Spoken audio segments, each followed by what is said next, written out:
श्री गणेशाय नमः। नीलाम्बुज श्यामल कोमलांगम सीता समारोपितवाम भागम पाणो महासायक चारुचापम नमामि रामम रघुवंशनाथम। प्रहलाद नारद पराशर पुंडरीक व्यासाम्बरी शुक शौनक भीष्म दालभ्यान रुक्मांगदार्जुन वशिष्ठ विभीषण आदीन पुण्यानिमान परम भागवतान स्मरामि। शुरू करते हैं। श्री भक्तमाल में 140वां छप्पा पढ़ेंगे, जिसमें हम लोग श्री पृथ्वीराज जी के बारे में पढ़ेंगे। नरदेव उभय भाषा निपुण पृथ्वीराज कविराज हुव। सवैया गीत श्लोक बेली दोहा गुण नवरस। पिंगल काव्य प्रमाण विविध विधि गायो हरिजस। पर दुख विदुक श्लाघ्य वचन रचना जु विचारे। अर्थ विचित्र निर्मूल सबे सारंग उर्धारे। रुक्मणी लता वर्णन अनूप बागीश वदन कल्याण सुव। नरदेव उभय भाषा निपुण पृथ्वीराज कविराज हुआ। श्री कल्याण सिंह जी के सुपुत्र श्री पृथ्वीराज जी संस्कृत और हिंदी दोनों भाषाओं में काव्य रचने में बड़े निपुण हुए। आपके द्वारा रचित सवैया गीत श्लोक वेली दोहा आदि विविध छंदों में काव्योचित गुण साहित्य के नवरस पाए जाते हैं। आपने छंद शास्त्र के सभी नियमों का पालन करते हुए अनेक प्रकार से हरियश वर्णन किया। दूसरों को दुखी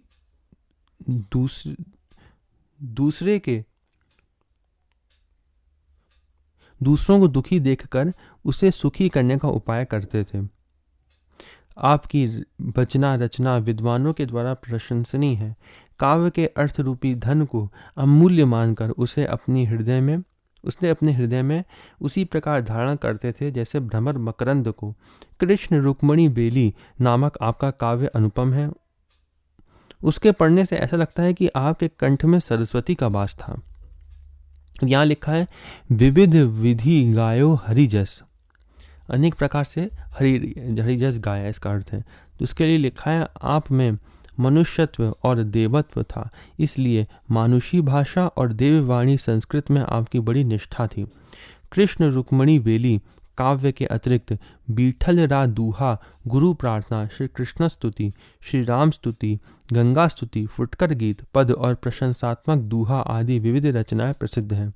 आपकी कृतियों में दास्य और श्रृंगार दोनों मिलते हैं, परंतु श्रृंगार में आपकी विशेष रुचि थी। गुरु महिमा दीक्षा गुरु बिठलेश हैं, गुरु गदाधर व्यास, चतुराई गुरु राम सिंह, 3 गुरु प्रतिदास। आपके 434 दोहे और 68 गीत विशेष प्रसिद्ध हैं। पृथ्वीराज जी की सभी कविताएं पिंगल अर्थात छंद शास्त्र के द्वारा प्रमाणित हैं। पिंगल एक भाषा राजस्थानी के अंतर्गत भी है। ये पिंगल और डिंगल दोनों के कवि थे। बेली में डिंगल भाषा का प्रयोग है। कृष्ण रुक्मणी बेली का भली भांति रसास्वादन करने के लिए तथा अर्थ लगाने के लिए ज्योतिषी, वैद्य, पुराणकार, योगी, संगीतज्ञ, तार्किक, चारण, भट्ट भाषा, चरित्रकार तथा सुकवि होना आवश्यक है। ग्रंथ छंद संख्या लगभग 460 कही जाती है। ये ग्रंथ सब प्रकार से सराहनीय श्रेष्ठ काव्य है। भाव पक्ष और कला पक्ष दोनों ही अनुपम है। बेली की रचना गागौर नगर में संवत 1638 में हुई। अकबर द्वारा गागौर नगर इनको दिया गया था। इस ग्रंथ को स्वयं भगवान श्री कृष्ण एक वैश्य के रूप में आकर आद्योपांत श्रवण किया। अनेक भाषाओं के साथ संस्कृत में भी बेली की 2 टीकाएं हैं। संवत 1703 में श्री सार ने श्री कृष्णानंद की आज्ञा से लाहौर में टीका लिखी। मारवाड़ प्रांत में स्थित बीकानेर के राजा श्री पृथ्वीराज जी बहुत बड़े भगवत भक्त और महान कवि थे। भगवान की सेवा में आपको बड़ा भारी प्रेम था और विषयों में ऐसा वैराग्य था कि मंदिर में आपने अपनी रानी को भी नहीं पहचाना। इन्हें ऐसा लगा कि इससे पहले देखा ही नहीं था, आज देखा है। एक बार आप विदेश गए, वहां आपने मानसी सेवा के निमित्त मन से मंदिर में प्रवेश किया, परंतु हृदय में भगवान के दर्शन नहीं हुए। अब कैसे सेवा हो? कहीं बाहर गए हुए थे, मन से जब स्मरण किया मंदिर में भगवान का, तो वहाँ भगवान दिख नहीं रहे थे इनको। तो अब कैसे सेवा हो और बिना सेवा भोजन पान आदि कैसे हो? इस प्रकार 3 दिन बीत गए और भगवान के दर्शन मंदिर में नहीं हुए। चौथे दिन मंदिर में भगवान के दर्शन हुए। तब आपने अब उनकी मानसी सेवा की और महान सुख का अनुभव किया। मारावार देश बीकानेर को नरेश बढ़ो, पृथ्वीराज नाम भक्ति राज कवि राज है। सेवा अनुराग और विषय वैराग्य ऐसो, रानी पहचानी नाही मानो देखी आज है। गयो हूँ विदेश तहाँ मानसी प्रवेश कियो, हियो नहीं छुए कैसे सरे मन काज है। बीते दिन 3 प्रभु मंदिर न दीठी परे, पाछे हरि देखी भयो सुख को समाज है।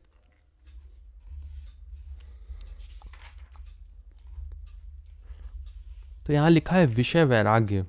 विषय वैराग्य ऐसो, हांसी में विषाद बसे, विद्या में विवाद वाद। भोग माही रोग पुनि, सेवा माही दीनता। आदर में मान बसे, सूची में गलानी बसे। आवन में जान बसे, रूप माही छीनता। ये वैराग्य का वर्णन है। जोग में अभोग हो, संयोग में वियोग बसे। पुण्य माही बंधन ओ, लोभ में अधीनता। निपट नवीन ये, प्रवीणनी सुबिनी लीन। हरि जूसो प्रीति सब ही सो उदासीनता।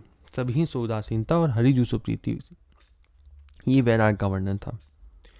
आगे लिखा है भक्तराज राजा पृथ्वीराज जी ने पत्र में यह संदेश लिखकर अपने देश को भेजा कि 3 दिन तक मंदिर में भगवान के दर्शन नहीं हुए।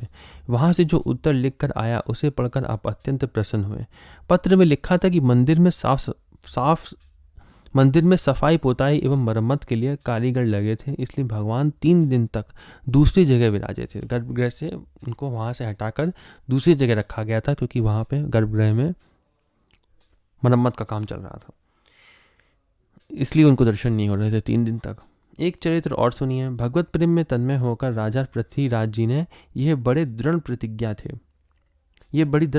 की थी कि मैं अपने शरीर को मथुरापुरी में छोड़ूंगा। बादशाह के पूछने पर आपने बताया कि आज से 6 महीने बाद मथुरा में यमुना तट पर सफ़ेद कौवा को देखते हुए मेरी मृत्यु होगी। ये जानकर परीक्षा के लिए बादशाह ने इन्हें काबुल की कठिन लड़ाई पर भेज दिया।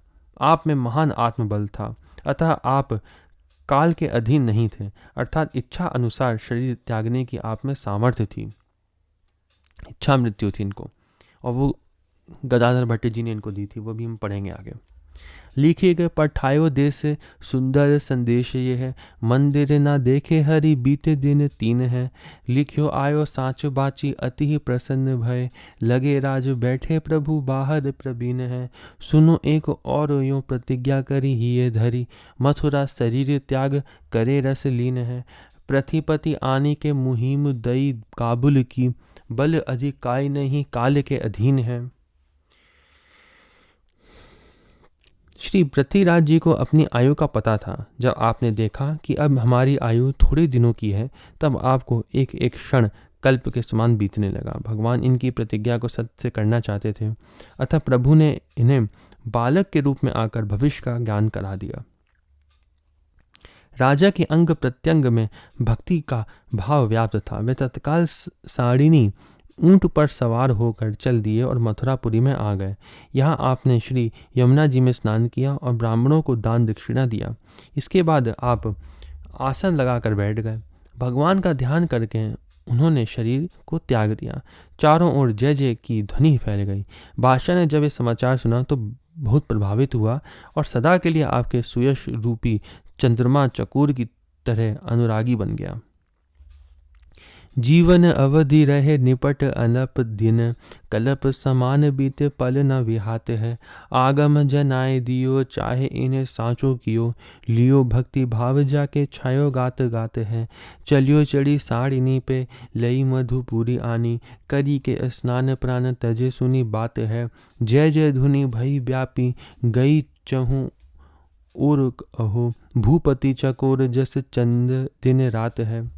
अब कुछ विशेष चरित्र इनका दिया हुआ है, वह भी काफ़ी अधिक दिया है। और ये जो विशेष चरित्र है ये लिखा भी है अंत में कि ये राजस्थान भारतीय विशेषांक बीकानेर से लिए गए हैं, जो अधिकांश प्रसंग है।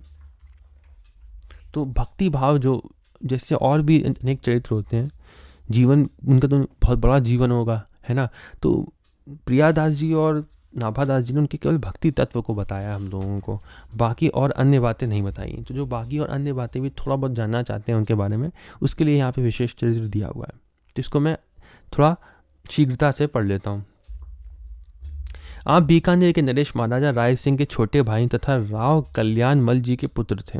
माता सोनगरी के गर्भ से विक्रम संवत 1606 मार्गशीर्ष कृष्ण प्रतिपदा को जन्म हुआ था। पृथ्वीराज जी भगवत भक्त, कवि, धर्मनिष्ठ, शूरवीर एवं सरस्वती के उपासक थे।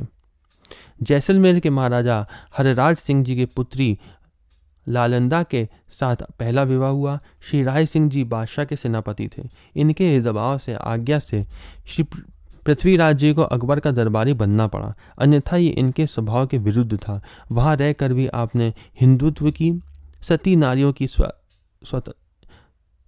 स्वातंत्र्य, भगवान की रक्षा की और महाराणा के प्रशंसक रहे एवं प्रेरक रहे। एक बार राय सिंह जी ने इन्हें बादशाह के दरबार में जाने की आज्ञा दी। इन्होंने पत्नी से कहा कि मैं 6 महीने में अवश्य आ जाऊंगा। इनकी वीरता, चातुरी एवं काव्य विनोद को देखकर बादशाह ने इन्हें बीकानेर नहीं आने दिया।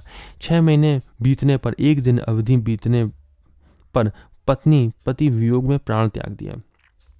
पत्नी ने पति वियोग में प्राण त्याग दिया। 6 महीने अवधि बीत गई और ये नहीं आ पाए। मुश्किल से आज्ञा लेकर जब आए तो पत्नी की चिता जलती देखकर यह भी पागल हो गए। खान पान छोड़कर वह व्यथित रहने लगे। तब मंत्रियों ने हरराज की दूसरी पुत्री चांपादा के साथ पुनः विवाह कर दिया, जिससे विरह वियोग शांत हो गया। यह पत्नी भी बड़ी चतुर थी। एक बार पृथ्वीराज जी अपनी दाढ़ों के एक पके हुए बाल को तोड़कर फेंक दिया। राजा को आत्मग्लानि हुई। पत्नी ने कहा, सफ़ेद बालों की तरफ मत देखो। मर्द, सिंह और दिगंबर योगियों में रस परिपाक अवस्था पकने पर ही होता है। आगे पढ़ते हैं। लिखा है, एक बार राज्य के वैभव विलास में रहने के कुछ दिन बाद मन में वैराग्य जगा और पश्चाताप करने लगे कि मैंने श्री गोपाल जी के श्रेष्ठ गुणों को छोड़कर दूसरों के गुण गाए, अपनी बुद्धि और वाणी का दुरुपयोग किया। ऐसा विचार कर तीर्थ यात्रा, सत्संग और भगवत शरणागति को अपना कर्तव्य समझा। व्रज में आने पर मथुरा में चतुर्वेदी ब्राह्मणों से पूछा कि इस समय दर्शन और सत्संग के योग्य कौन महापुरुष है। उन्होंने बताया कि ब्रज में बहुत से संत महापुरुष हैं। उनमें से गोकुल के श्री विट्ठल नाथ जी प्रसिद्ध हैं।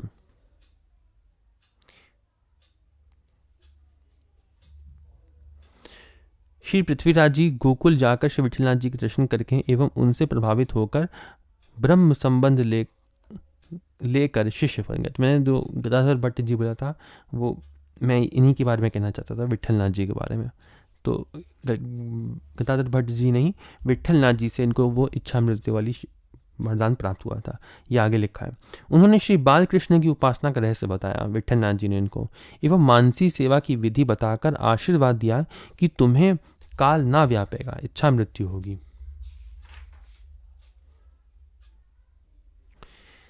घर आकर सारी बात पत्नी को बताई और श्री बालकृष्ण की उपासना करने लगे। तत्पश्चात आपका पूरा परिवार वैष्णव बन गया। 252 वैष्णव वार्ता में लिखा है कि एक बार पृथ्वीराज जी परदेश गए थे। बीकानेर के ऊपर शत्रुओं ने चढ़ाई कर दी। श्री ठाकुर जी ने 3 दिन तक शत्रुओं से युद्ध किया। 3 दिन तक मंदिर में भीतर से बंद रहा। मानसी सेवा करते समय आप समझ गए कि यह भगवान की लीला है। एक बार पृथ्वी राज जी बादशाह के दरबार में बैठे थे। बादशाह ने इनके चंचल चित्त को देखकर पूछा, क्या पत्नी का चिंतन कर रहे हो? इन्होंने उत्तर दिया, मेरा मन या तो अपने स्वामी श्री कृष्ण के चरणों का सेवन करता है अथवा उनके समीप विराजमान तुलसी की गंध का। अगर मन संसार में आता है तो अपनी रानी के गुण रूप का आदि का सेवन करता है। श्री पृथ्वीराज जी महान योद्धा थे। संवत 1638 में अकबर ने अपने विद्रोही भाई हकीम के ऊपर धावा किया था। उस समय आप सेना के अग्रभाग में विराजमान थे। आपकी शूरवीरता को देखकर पुरस्कार स्वरूप में गागरौनगढ़ की जागीरदारी दी गई। संवत 1653 में अहमदनगर की लड़ाई में बादशाह की सेना के साथ थे। संवत 1656 में इनके भाई राम सिंह ने कल्याणपुर के ठाकुर मालदेव के साथ युद्ध किया और वहां वीरगति को प्राप्त हुए। आप दिल्ली से आकर ठाकुर मालदेव को युद्ध में मारकर बदला लिया। एक बार श्री पृथ्वीराज जी के भाई अमर सिंह राठौर का अकबर बादशाह से विरोध हो गया। 2000 राजपूत लेकर अमर सिंह ने बादशाह को खालसा लूट लिया। जब बादशाह को पता चला तो उसने अरब खां को आज्ञा दी कि अमर सिंह को पकड़ कर ले आओ। उस समय पृथ्वीराज जी ने कहा, आपसे विरुद्ध होने पर दंड का भागीदार है, लेकिन उसे कोई पकड़ नहीं सकता। जो उसे पकड़ने जाएगा वह अवश्य मारा जाएगा। ऐसा ही हुआ। अरब खां मारा गया। अमर सिंह का ऊपर का धड़ उड़कर हौदे में पहुंचा और वहां से कटारी का वार हुआ। ये सुनकर बादशाह ने कहा, अमर सिंह के लिए धन्यवाद है। पृथ्वीराज जी अमर सिंह धर्मनिष्ठ था, सच्चा हिंदू ओडन शेर था। एक बार इनकी रानी चांपादे ने इन्हें पत्र लिखा कि महाराणा प्रताप कुछ नहीं कर पाएगा। आपने पत्र द्वारा उत्तर दिया कि उनकी वीरता का परिचय शीघ्र मिलेगा। आपने मौका पाकर प्रताप को पत्र लिखा। उसके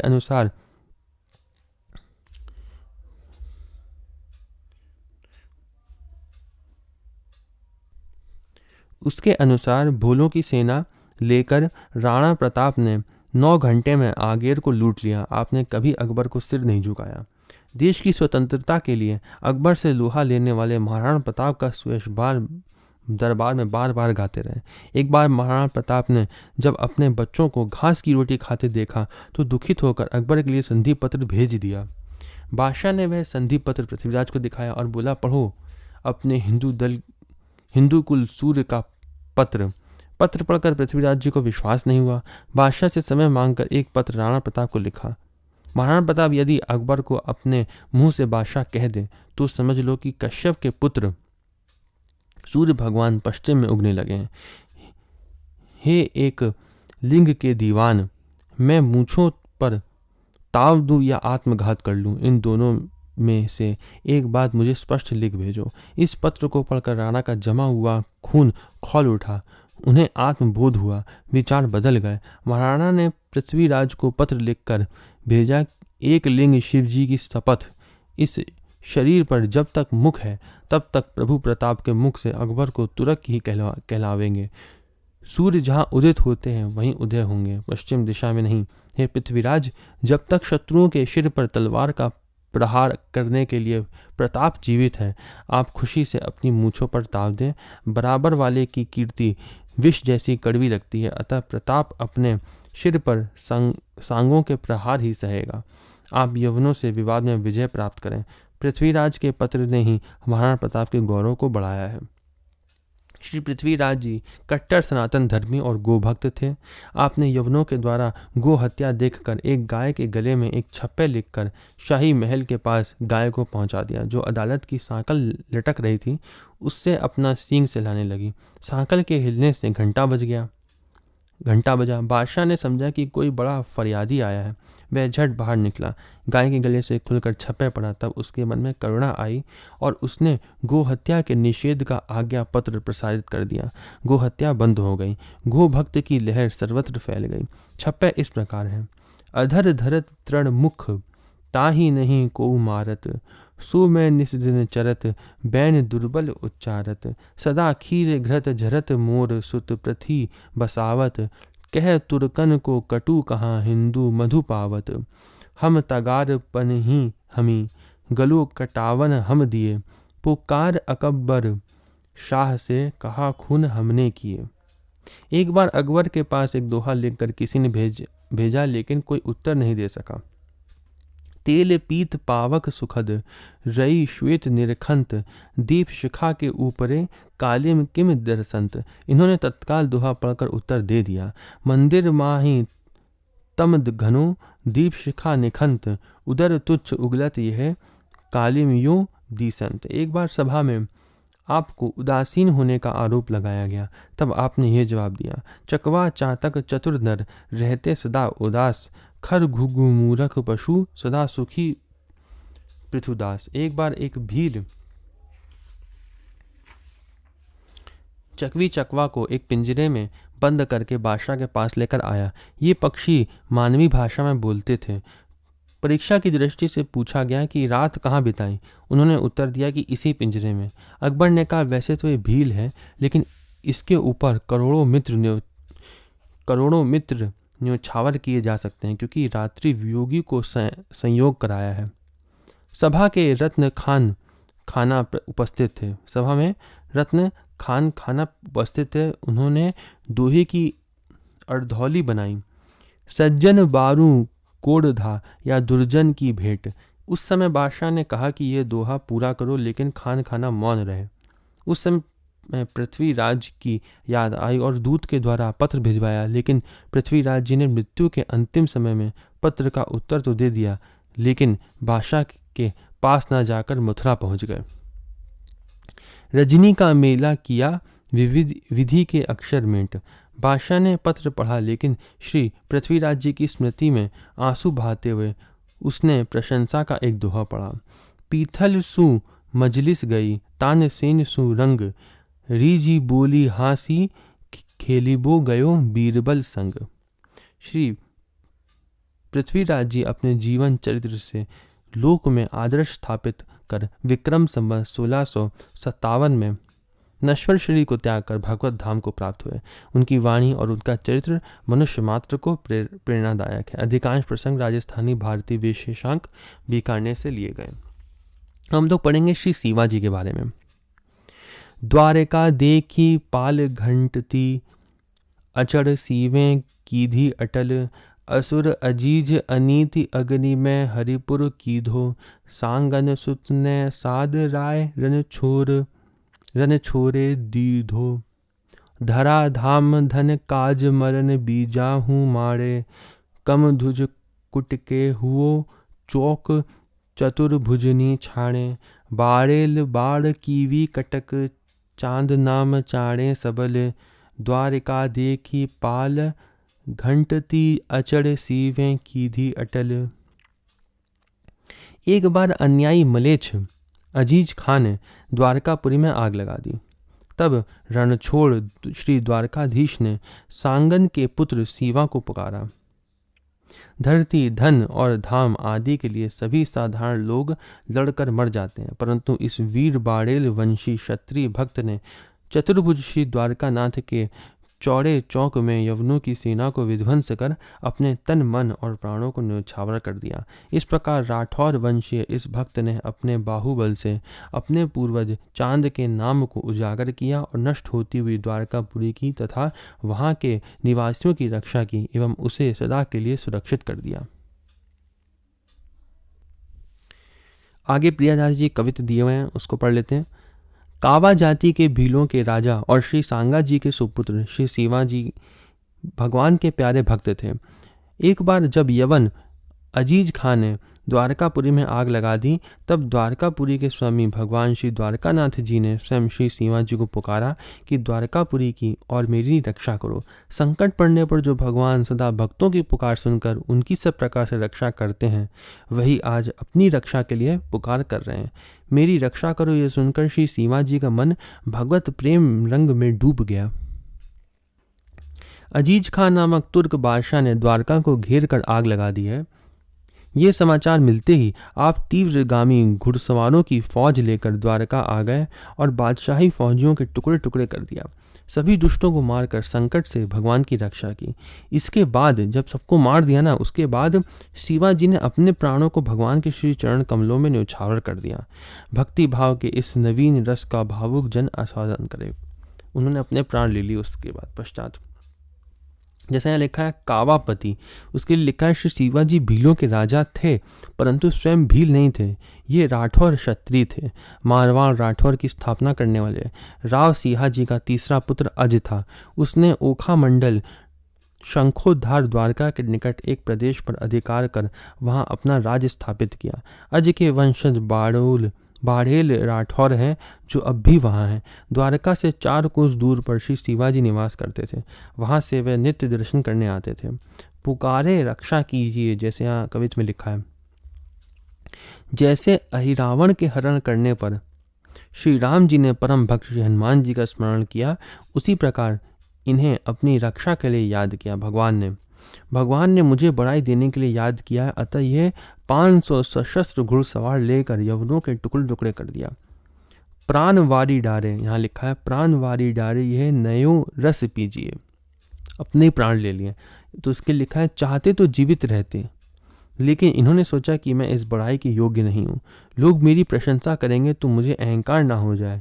दूसरी बात, सन्मुख मरण वीर के शोभा, युद्ध क्षेत्र में शरीर त्याग कर परम पद को प्राप्त किया। ऐसा समय कब मिलता है कि भगवान की चौक में शरीर छोड़ें।